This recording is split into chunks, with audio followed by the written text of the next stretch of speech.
ದುಡ್ಡು ದುಡ್ಡು ದುಡ್ಡು. ಯಾವುದೇ ಗೌರ್ನಮೆಂಟ್ ಆಫೀಸ್ಗೆ ಹೋದ್ರೂ ದುಡ್ಡು ಬಿಚ್ಚಿದ್ರೇನೆ ನಿಮ್ಮ ಕೆಲಸ ಆಗೋದು ಅನ್ನೋ ತರ ಆಗ್ಬಿಟ್ಟಿದೆ.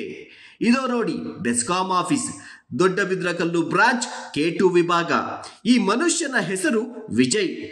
ಮಾಡೋದು ಜೆಇ ಕೆಲಸ. ಇವರು ಮಾಡೋ ಈ ಕೆಲಸಕ್ಕೆ ಸರ್ಕಾರ ತಿಂಗಳು ತಿಂಗಳು ಕೈ ತುಂಬಾ ಸಂಬಳ ಕೊಡುತ್ತೆ. ಅದು ನಾವು ಕಟ್ಟೋ ಟ್ಯಾಕ್ಸ್ ದುಡ್ಡಿಂದ. ಆದ್ರೆ ಈ ಮನುಷ್ಯನ ಹತ್ತಿರ ನಮ್ಮ ಕೆಲಸ ಮಾಡಿಸಿಕೊಳ್ಬೇಕು ಅಂದ್ರೆ ಕೈ ಬಿಸಿ ಮಾಡಬೇಕಂತೆ.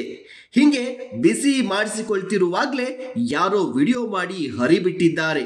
ಈಗ ಅದು ಈ ಮನುಷ್ಯನ ಬುಡಕ್ಕೆ ಬಂದಿದೆ.